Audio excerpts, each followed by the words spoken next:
Encuentro, enfoques y contrastes de ideas para la construcción de una ciudadanía informada, inclusiva, con justicia social y participación democrática. En voz alta. Muy buenas noches tengan todos y todas ustedes. Bienvenidas y bienvenidos nuevamente a un programa más de En Voz Alta. En este programa vamos a tocar un tema de gran actualidad para el Estado, para los municipios y para algo que consideramos afecta a toda la ciudadanía, que es el tema del agua y sus repercusiones que ha tenido en estos últimos días.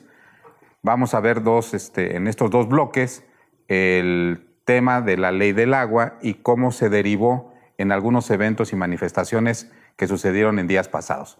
Y para ello, bueno, pues como siempre contamos con la presencia de nuestros panelistas, Arturo Marcial y Arturo Maximiliano. Muy buenas noches. Pues sin más preámbulo, entrémosle al tema. En días pasados sucede que hay un bloqueo de una de las avenidas principales aquí en la ciudad, de la avenida 5 de Febrero, uno de los vasos comunicantes más importantes junto con el Bernardo Quintana. Y bueno, pues eso generó comentarios en pro y en contra de la acción que finalmente se tocó y que vamos a profundizar más al rato. Pero yo quisiera preguntarte, Arturo, aquí hay dos temas importantes. Uno es el tema de la manifestación, pero comentábamos que también es importante saber y conocer qué es lo que da origen a esta manifestación y que es una ley recién aprobada en la legislatura del Estado, por cierto, de forma muy rápida, ¿no?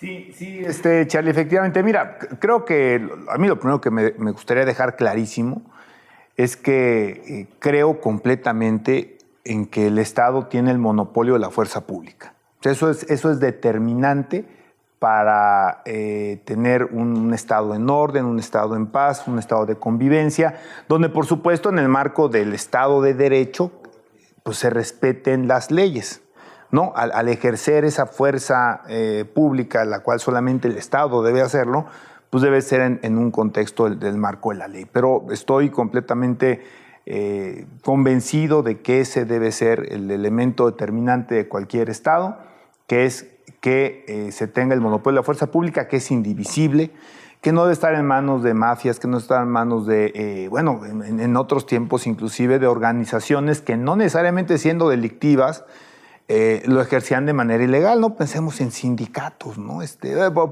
Por decir algunos, y no solamente en México, en muchos lugares del mundo, donde grupos van tomando control de alguna forma que le pertenece al Estado, en algunos casos el cobro de impuestos, o sea, y esto en algunos lugares se traslada al uso de la fuerza pública, ¿no? Si las funciones que le corresponden al Estado las tiene que ejercer solamente el Estado, si no vas perdiendo pues esa capacidad y ese elemento fundamental para lo que justamente debe existir el Estado, ¿no? Ahora, efectivamente, yo lo que veo o lo que vi en esta marcha son dos vertientes. Primero, el debate que tiene que ver mucho, creo, con lo que vamos a platicar este programa, sobre si qué pesa más y cómo, y también qué ampara este marco jurídico que tenemos en Querétaro, refiriéndonos precisamente a que se tiene que operar este ejercicio de la fuerza pública con base en el marco jurídico, y entonces es el derecho a manifestarse versus también el derecho a la libre circulación, ¿no? Y dos, el tema quizá un poquito más de fondo político, el causa y efecto, ¿qué fue lo que detonó la marcha? Y si se hubiera la marcha y en un momento dado lo que derivó en un bloqueo, y si se hubiera podido prevenir, y en esto ya habría que analizar en qué contexto se dio esta aprobación de una ley que me parece que en buena medida quizá lo que ha faltado es información.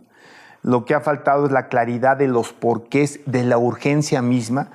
El elemento que yo les comentaba, no he podido documentar, me encantaría tenerlo documentado. No es tan pobre como manifestó una legisladora que decía que Querétaro era el único lugar que no tenía ley de aguas. Está bien, o sea, el referente en términos de análisis legislativo está bien, pero eso no quiere decir que nada más pongas cualquier texto y le pongas como título ley de agua, sino que tenga un contenido que verdaderamente le dé elementos al orgullo de ya tenemos una ley de aguas, ¿no? Yo creo que por ahí va. Lo que yo he escuchado de algunas gentes que aparentemente conocen sobre el tema es que había una necesidad de tener una ley especial y por eso realmente la prisa. Se lamenta a veces que el contenido no fuera más amplio. Yo escuchaba a Enrique Urribarren haciendo un análisis muy interesante, un experto en temas de agua, sobre lo que le faltaba a la ley. Ni siquiera criticaba lo que tenía, sino lo que le faltaba para tener un instrumento completo en términos de algo que es importantísimo para los habitantes, que es contar con viabilidad actual y futura sobre el tema del agua, ¿no? Pero lo que he escuchado es que era indispensable tener una ley especial en la materia para poder tener acceso a fondeo federal y que el proyecto de Acueducto 3 está precisamente visualizado también como un proyecto que pudiera financiarse con recursos federales y que por eso había un elemento también de cierta prisa, ¿no? Y por supuesto, bueno, entra el planteamiento también el tema que fue muy cuestionado por ciertos grupos, inclusive en ciertas zonas del Estado, y también por grupos ambientalistas y por otro tipo de expertos que tienen que ver con la parte de algo que ya existía, que es la posibilidad de operar organismos privados para otorgar el servicio, cobrarlo, comercializarlo, y que esto le diera un marco mucho más sólido para que no pudieran ser revertidos, ¿no? Pero no necesariamente que generó lo que ya existía. Esto ya estaba funcionando. Pero quizá haya sido este proceso de socialización que también le debe corresponder a los propios legisladores. No creo que el legislador nada más tiene que salir a votarlos, también tiene que salir con su electorado a decirle qué es lo que va a votar a favor, ¿no? O qué es lo que va a votar en contra. Entonces, sí veo que hay un origen y hay una consecuencia. Y si quieren, pues también le entramos al análisis ya, como nos vaya marcando Charlie, pues del punto específico, ¿no? ¿Qué debe procurar la autoridad, el Estado? Si es el derecho de la manifestación y los comos, o el derecho también a la circulación, y si pueden convivir, que en esa lógica parece ser que no se pudo, ¿no? Parece ser, Arturo, que el debate del tema de la ley de aguas, porque de lo que la acusan, los discursos tienen que ser para que sean transmitidos a la gente cortos. Claro. Me parece que lo que ha transmitido la desintegrada oposición en el Estado, o los focos de oposición que hay, es que la ley privatiza el agua. Es con lo que se quedó. Dijeron, es una ley privatizadora. Y eso origina que cause desconfianza en las personas, ¿no? Si, oye, entonces ya el agua va a ser privada.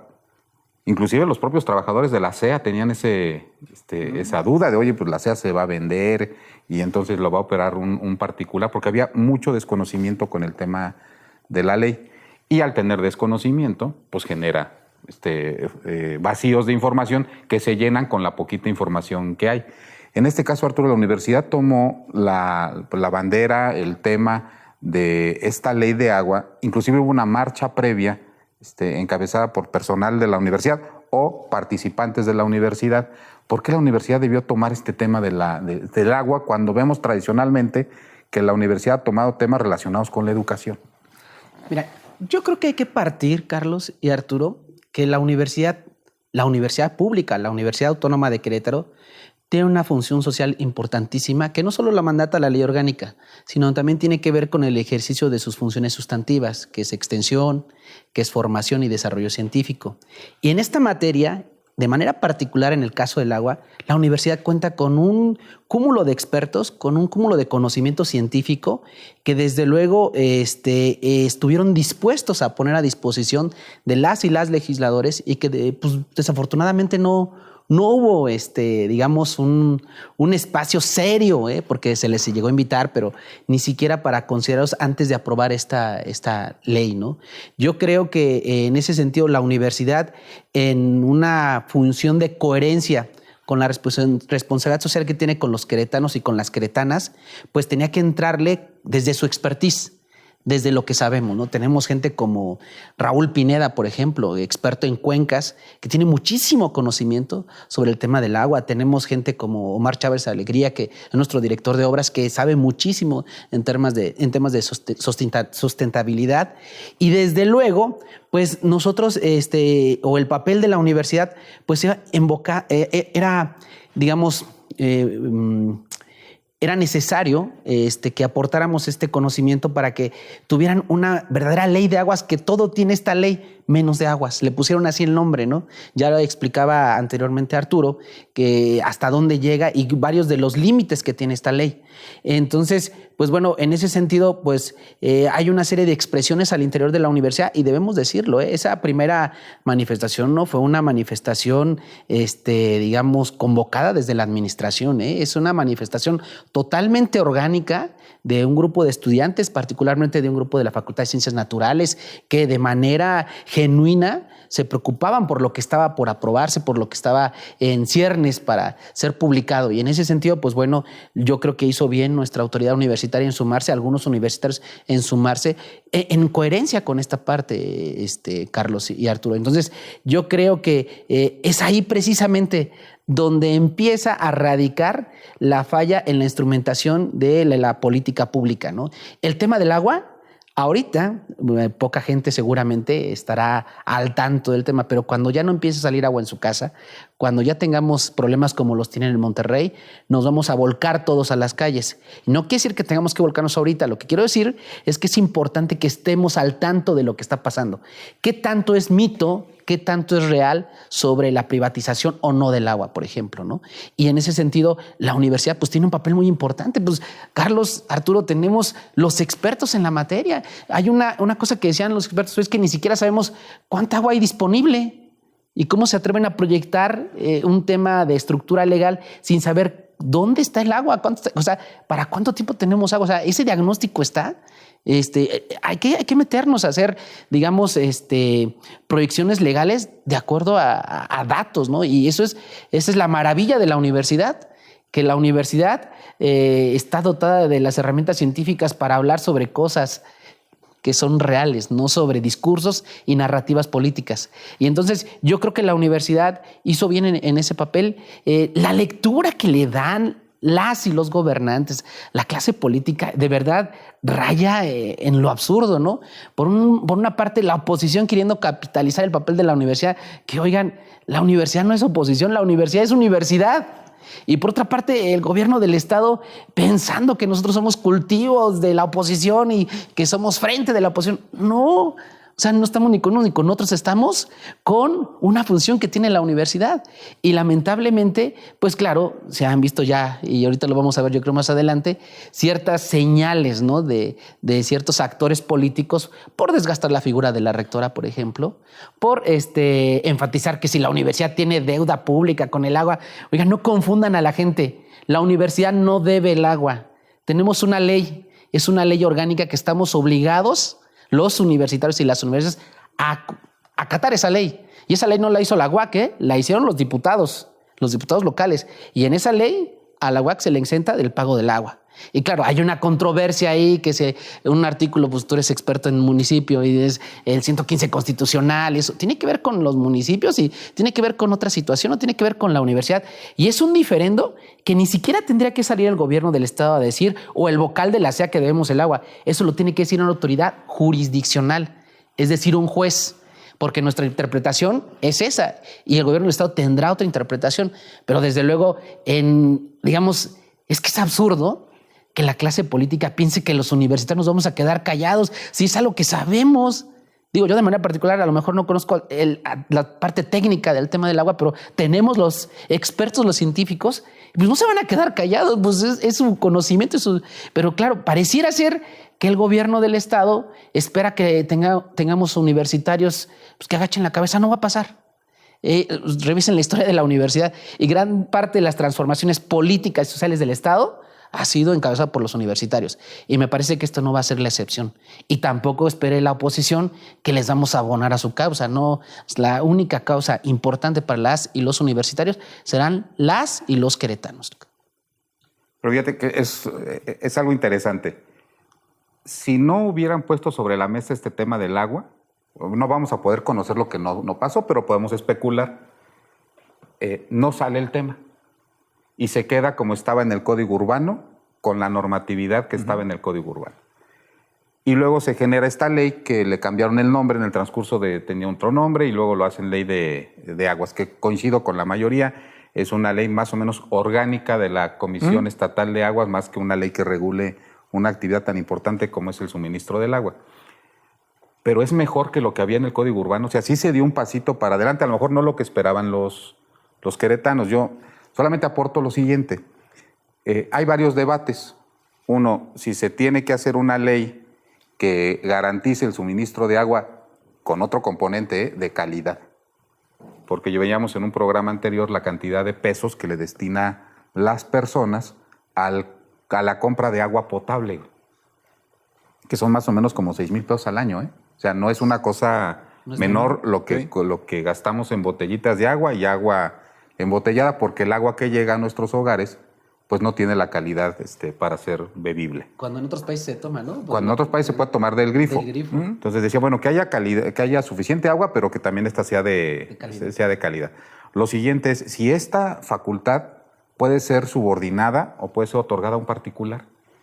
Es decir, si tiene si es conveniente para los queretanos que esté capital privado metido en el tema del agua. Y ahí sí voy a poner mi aportación. La realidad es que quienes hemos llevado un análisis financiero de varias de las entidades públicas de Querétaro, en particular de la CEA, no tiene la fortaleza financiera para generar la infraestructura que Querétaro necesita para el surtimiento de agua.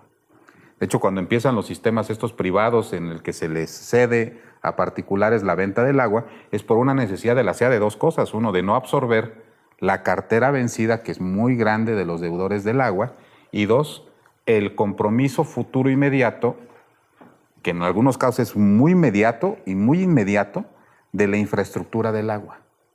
O sea, drenaje, tubos en general. Y entonces pues fue más financieramente rentable dárselo a un particular, aunque las tarifas suelen empezar a ser diferenciadas, ¿no? Pues si tú empiezas a platicar con la gente que vive en estos condominios, empiezan a sentir que el agua sube por una sencilla razón.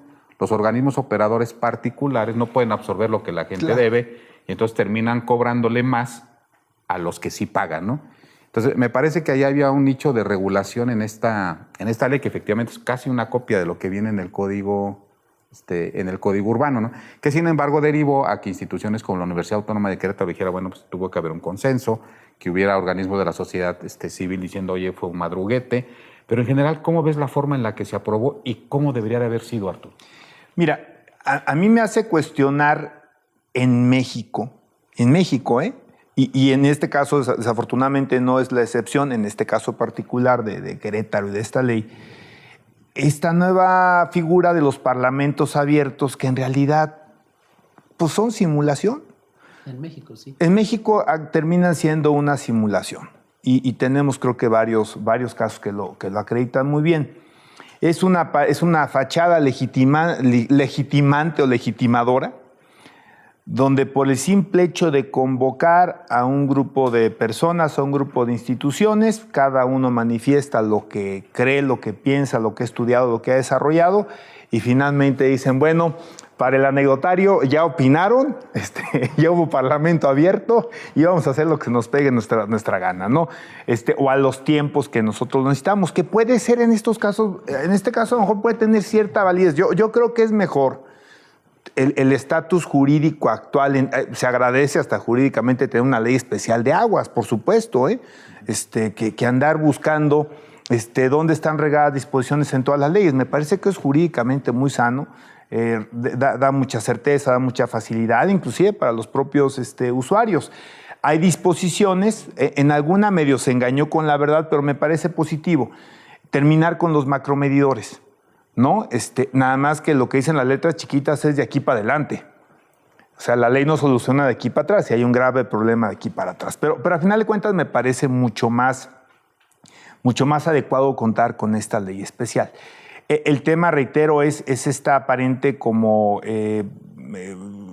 apertura para que expertos opinen y que en realidad pues no termina siendo una ley que pudiera, ¿por qué no?, en esta pues gana, ¿no?, de seguir destacando nacionalmente o auténticamente poder hacerlo, pues tener una ley tipo, ¿no?, que ante una problemática que está presentando fuertemente en algunos lugares de la República, porque a lo mejor en su momento no hubo las políticas públicas expresadas por expertos que tuviera que ver con el antes, no con el después. Yo lo que veo en la ley es mucho, efectivamente, una especie de ley orgánica que trata más sobre los organismos operadores, tanto los públicos como los privados, y que luego tiene algunas disposiciones que tienen que ver con el cuidado del agua, ¿no? Por parte, entiendo, hasta de particulares, ¿no?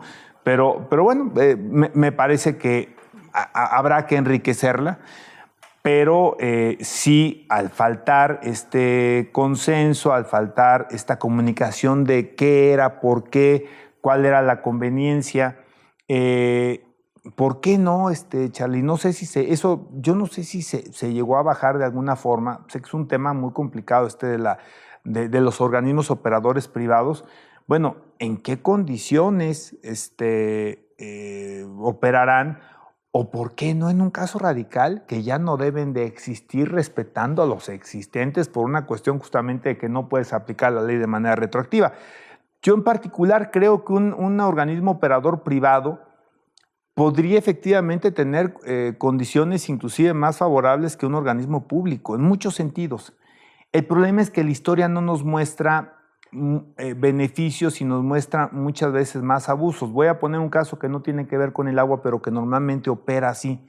Este circuito, creo que es el circuito mexiquense, que fue concesionado a esta empresa española que fue muy controvertida. No se acuerdan el nombre de la empresa, pero ahorita vendrá. Pues la concesión inclusive hace unas limitantes con respecto al costo del peaje, pero al final de la vida de la concesión hacen lo que se les pega a su gana y entonces empiezan a aventar el costo hacia arriba de manera muy disparada con respecto al tope que se les había puesto, bajo unos elementos de mercado, elementos financieros, donde pues, la concesión tenía que ser rentable y entonces pues, se fueron para arriba de manera completamente arbitraria. El tema es que a veces ya no lo puedes controlar. Y para tratar de revertirlo necesitas irte a tribunales, a juicios interminables, donde son batallas de 10, 15 años y que el único que pierde es la sociedad. Creo que ese es el verdadero peligro, ¿no? Cuando la cuota aparentemente la tienes con algún esquema, la tienes topada, la tienes regulada, aparentemente el gobierno tendría el control sobre los organismos privados y en realidad terminas por no tenerlo, sí creo que es en perjuicio de los ciudadanos. Entonces, me parece que un pronunciamiento al respecto en la ley, una definición mucho más clara hubiera sido importante para que las cosas que sí pudieran estar pasando en algunos puntos de Querétaro, pues no sucedan.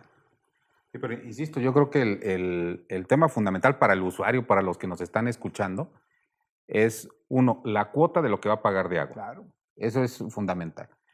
Pero ¿a qué tiene derecho con esa cuota? Yo creo que tiene derecho a dos cosas sencillas, que es que tenga agua y que ésta sea de calidad. Lo que yo no veo, que ojalá sí lo lleven a cabo ahora en esta ley de aguas, que está en un parrafito ahí muy, muy pequeño, pero que es de gran calado, es la extrema supervisión que debe de tener a partir de ahora la SEA sobre los organismos privados para garantizar que el agua que reciban los ciudadanos sea de calidad.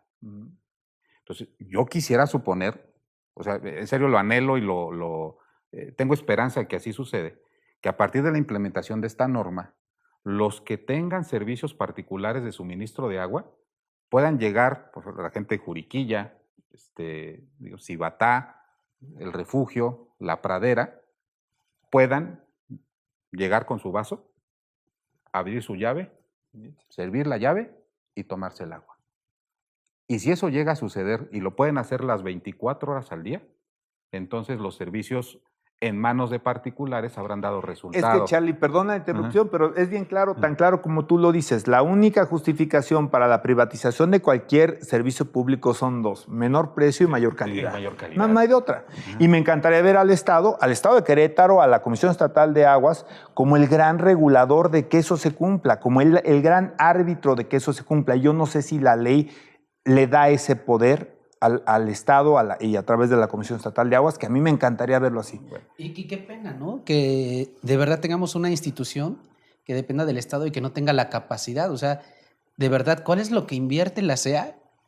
Digo, tiene que ver con la infraestructura para obtener el líquido, pero en realidad estás hablando de un líquido que la SEA invierte en infraestructura, pero que no tenga, ahorita me llama la atención lo que decía Carlos, la SEA como tal no tiene finanzas sanas como para soportar el crecimiento de infraestructura. ¿Por qué no las tiene? Pues si lo que, no sé a quién le cobre a la SEA el agua, pues en realidad es un líquido que está ahí, que necesitamos infraestructura, maquinaria, tubería, pero pues en realidad no nos regalan el agua, ¿eh? Y no lo regalan. En algunas zonas a los habitantes pagamos más que otras y digo, con justa razón. Pero entonces, ¿por qué no es funcional una institución como la SEA?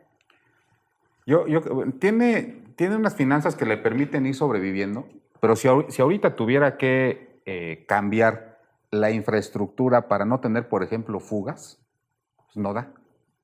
Ustedes chequen cuando hay obras de empedrados y cuando hay obras de pavimentado que tienen que levantar la calle. Vean nada más la cantidad de fugas que se encuentra.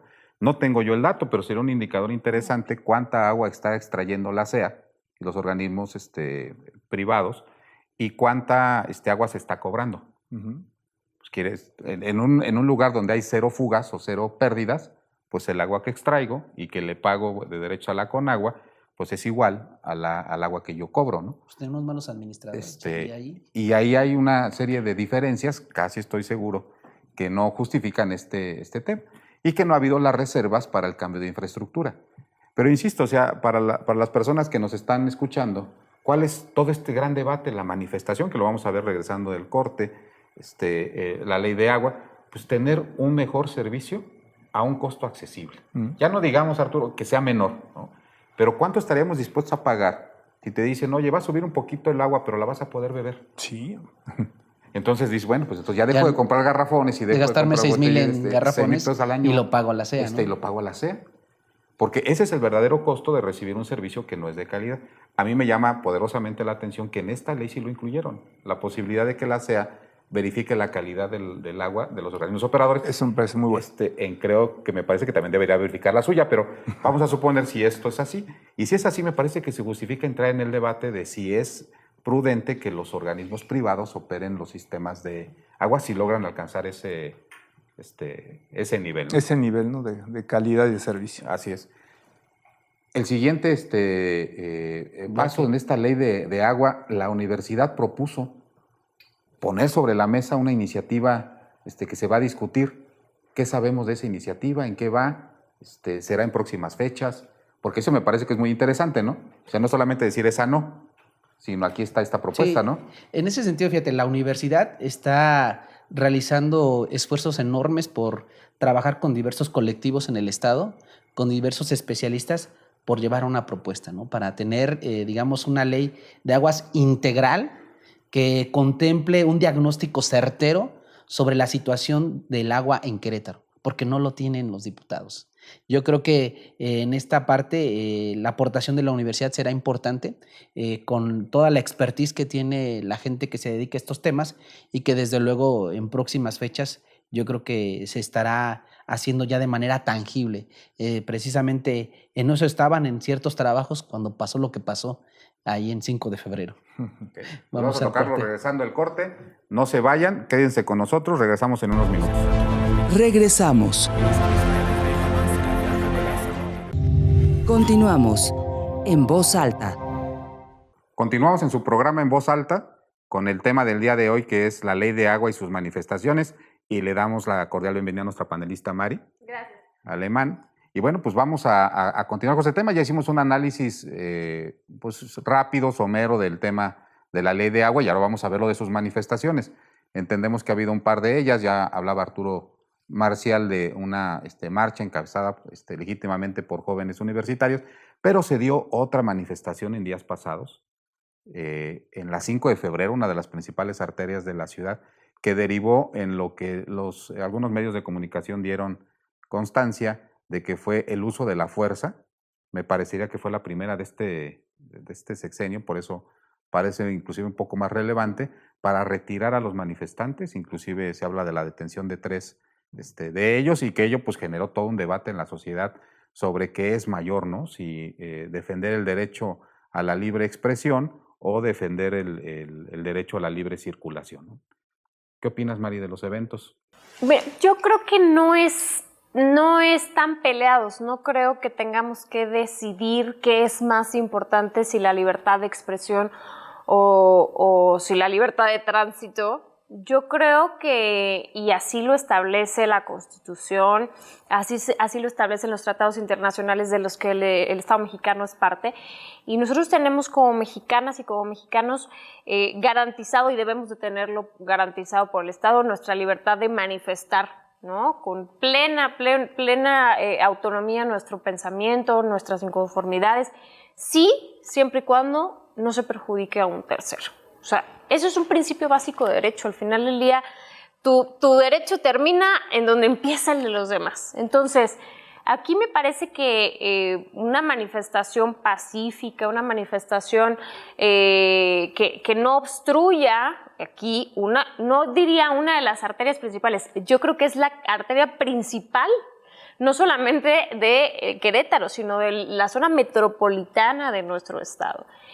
Y que desde mi punto de vista, el tomar una determinación de esta, por supuesto, y los escuchaba ahorita en el tema anterior, o digamos que como antecedente de esto, deriva de una desesperación, de una frustración, de un tema muy delicado, que eso hay que voltearlo a ver, no hay que minimizarlo. Pero al final el Estado tiene que garantizar el respeto irrestricto a la ley, al Estado de Derecho, y yo creo que obstruir una de las avenidas o la avenida principal en Querétaro sí es causar un daño a terceros. Entonces creo que en ese supuesto sí el Estado tenía que intervenir, yo así lo veo. Yo veo que al final pues no es un tema de decisión, es decir, tú te puedes manifestar, sí, ve y manifiéstate en un punto en el que no perjudiques, y ejerce tu derecho de libertad, pero no transgredas el derecho de los demás, porque el impacto social, económico que tiene el cerrar 5 de febrero es gigantesco para miles de personas. Entonces, yo sí creo que en Querétaro tenemos que ser sumamente cuidadosos de no convertirnos en estados fallidos, en estados que han perdido absolutamente el control del Estado de Derecho y de la aplicación de la ley. Arturo, lo que se conoce de esta marcha es, o lo que se ha hecho público, es que participaron integrantes del EZLN, no aquel ejército, sino su representación en Querétaro, que estos mismos participantes venían ya de hacer una marcha parecida en la Conagua y en la Ciudad de México, prácticamente son los mismos, que aparentemente los organismos de seguridad del Estado agotaron el protocolo de acercamiento, de invitar al diálogo, de establecer una mesa, y aparentemente hubo negativa. Y que, bueno, pues la única salida que se quedó fue la remoción. Entonces, siempre queda la duda en el colectivo si fue realmente una marcha con la intención de protestar contra el agua. Yo no dudo que haya habido personas que hayan intervenido en esta marcha con un interés pues, ciudadano y legítimo, pero finalmente organizado con otro interés, que era finalmente tomarla 5 de febrero y ocasionar lo que finalmente sucedió. ¿Tú qué percibes de esa acción? A ver, yo quisiera hacer el análisis en 2 dimensiones. Primero, la dimensión, digamos, que se trata de imponer con una narrativa como la que acabas de esgrimir, haya ido quien haya ido a la marcha. Me parece que la marcha y en este caso la manifestación es una expresión genuina de cualquier ciudadano, pertenezca al colectivo que pertenezca. Así vive en la Ciudad de México, porque decían, ¿no?, que vienen de la Ciudad de México. A ver, lo que no dijeron es que son originarios de Amealco y que trabajan en la Ciudad de México y viven por eso en la Ciudad de México.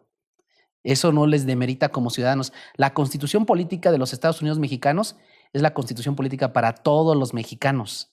Y esta tiene la garantía de libertad de tránsito, efectivamente, y de libertad de expresión. Entonces, Charlie, la narrativa de que detrás de esta expresión hay intereses de los zapatistas, de los de Morena, de los de Juan Pérez para deslegitimar al gobierno y generar un caos. A ver, serenémonos. Yo creo que efectivamente todos los movimientos políticos pues, son expresiones políticas. O sea, yo creo que lo que hay que ver de fondo, ¿cuál fue el papel del Estado, de las autoridades? Y también cómo buscar ya en la otra dimensión del análisis, la parte técnica jurídica, conciliar estos derechos. Me parece que en la parte del Estado, vayamos por pasos, en la parte del Estado, de las autoridades, a ver, decían no, que se agotaron los esfuerzos. Yo creo que tú eres muy correcto y ustedes son políticos los tres y son muy correctos. Yo soy académico y me doy la licencia de que eso no fue un retiro. Sí, madrearon gente, o sea, le pegaron a gente por parte de... A ver, la gente se defendió. Yo es lo que percibí en los videos que tengo. Yo también vi otras cosas. Sí, no, está bien. Diría López Obrador, tengo otros datos, María.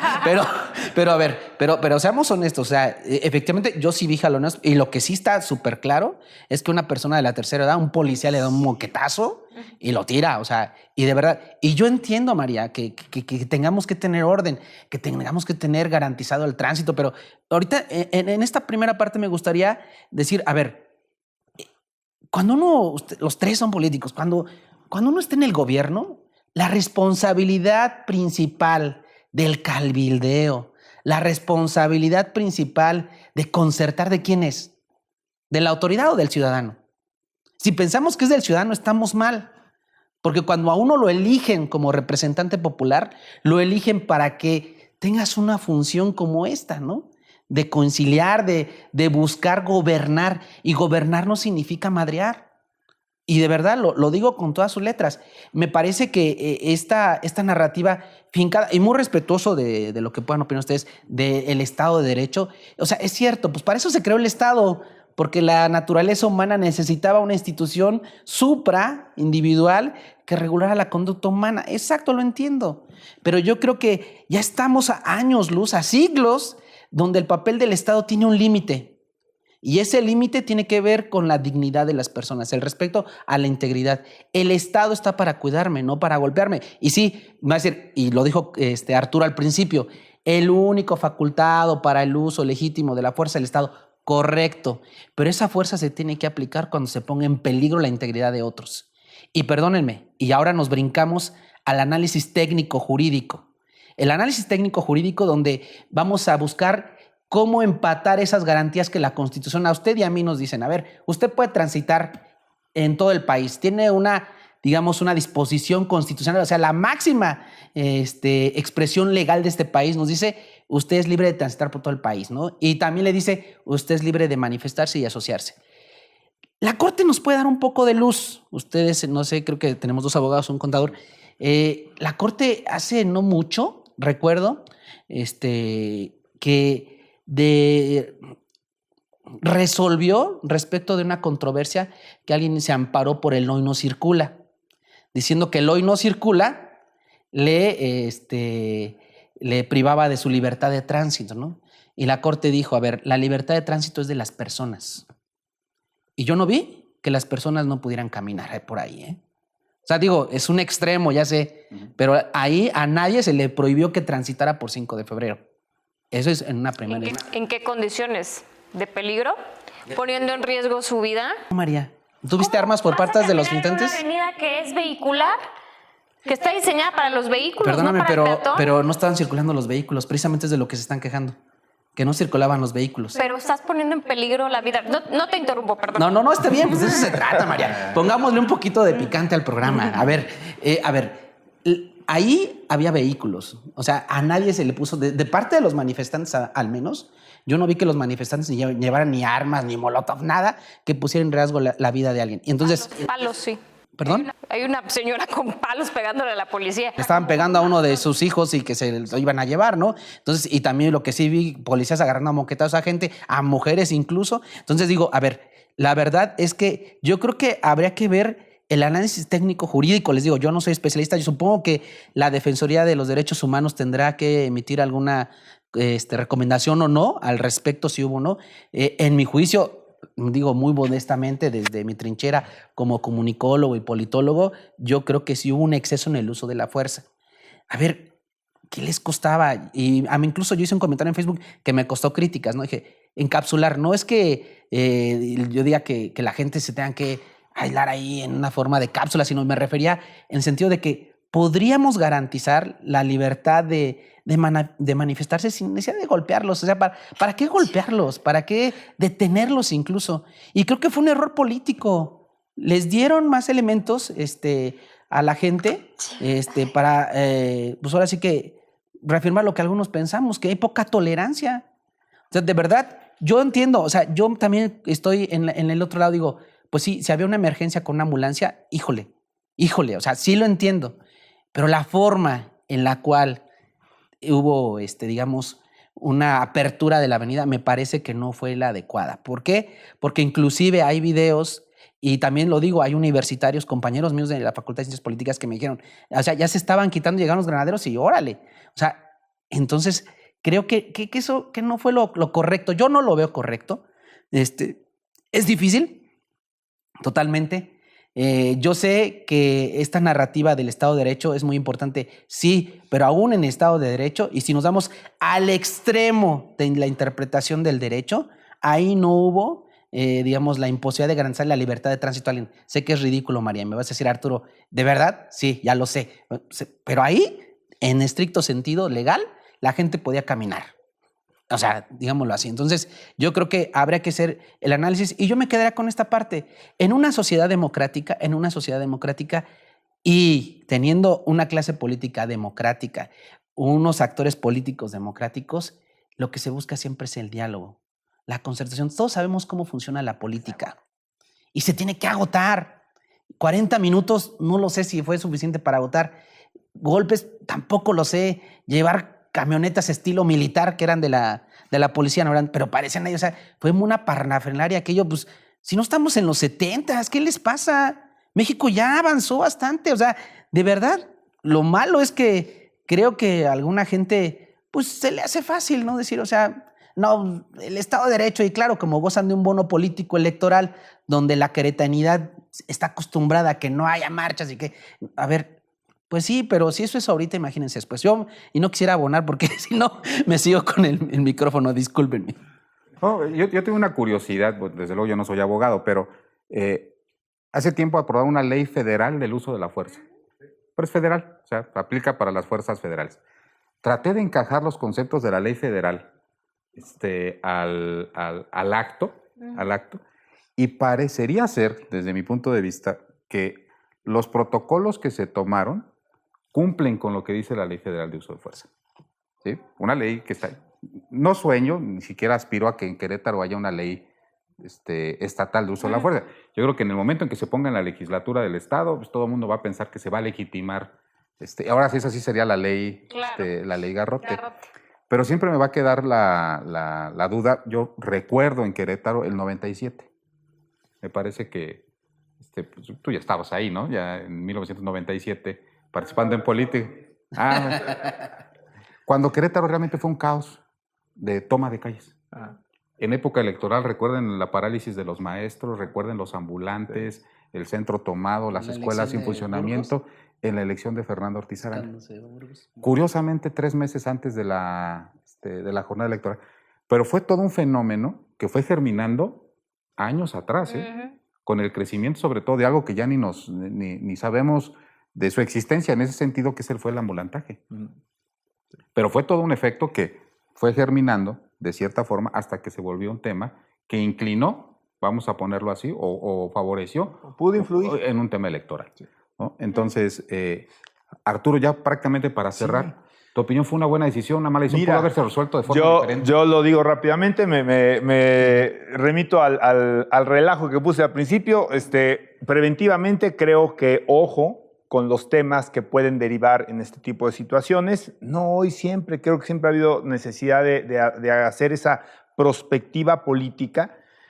Una decisión que yo cuestiono no es de esta administración, es de la pasada, y finalmente la cuestiono quizá con la ignorancia de cómo la tomaron, pero la Secretaría de Gobierno hoy ya no lleva el vínculo con el Poder Legislativo, al menos no de manera oficial o no de manera dentro del marco jurídico. Me parece que la Secretaría de Gobierno debería tener todavía ese vínculo directo, institucional. No digo que no lo pueda tener informalmente, pero no haber sacado esa atribución, porque me parece que es un tema muy importante en términos de gobernabilidad y hacer prospectiva política. Ojalá que se pudiera reconsiderar ese tema. General, tocayo, general, a mí no me gustan los gobiernos de dejar hacer, dejar pasar. Yo creo que el gobierno tiene que ejercer su fuerza como Estado para procurar justamente el bienestar de la sociedad en general, dentro del marco jurídico, respetando el marco jurídico. A los queretanos no estamos acostumbrados, no nos gusta este tipo de situaciones que sí me parece también invaden derechos de particulares, pero no solamente llegar al tiempo a trabajar.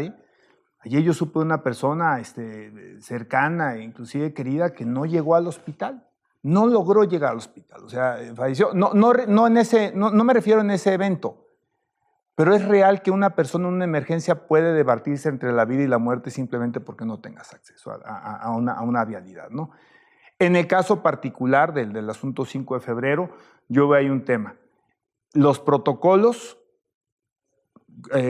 coincido con que aparentemente se siguieron. Leí una declaración también la presidenta del tribunal que coincidía con este tema. Solo me parece que un par de personas se les salieron del huacal. Esos descontones que efectivamente dice mi tocayo, yo no creo que sean parte del protocolo. La verdad, entonces sí, aislar esos actos completamente violatorios de cualquier tipo de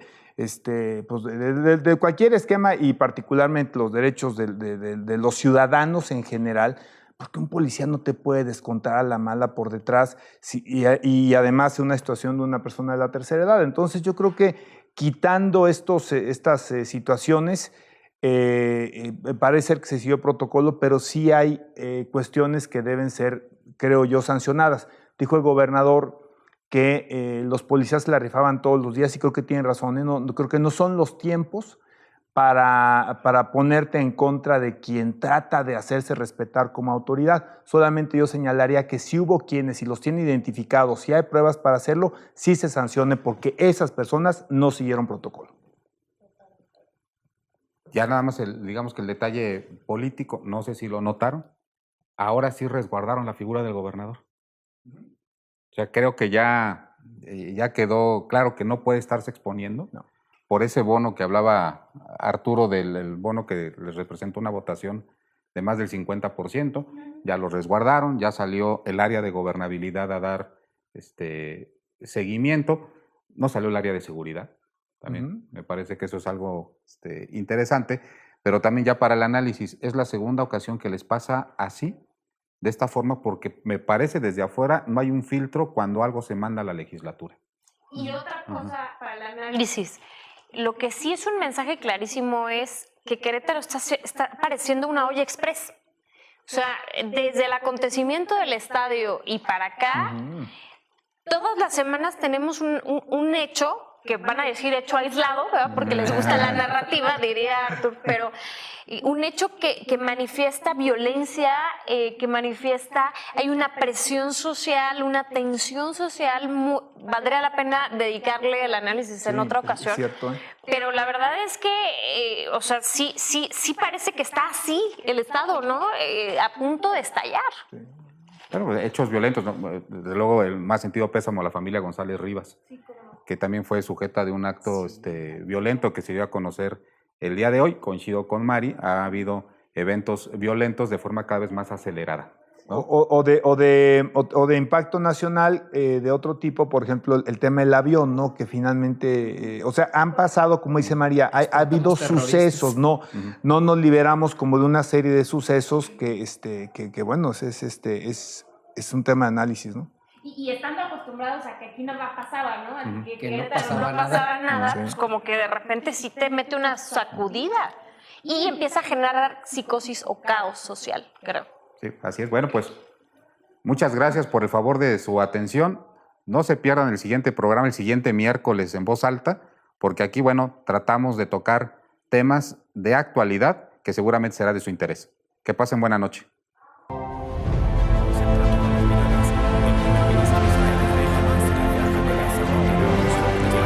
Gracias por acompañarnos en esta emisión. Esto fue En Voz Alta.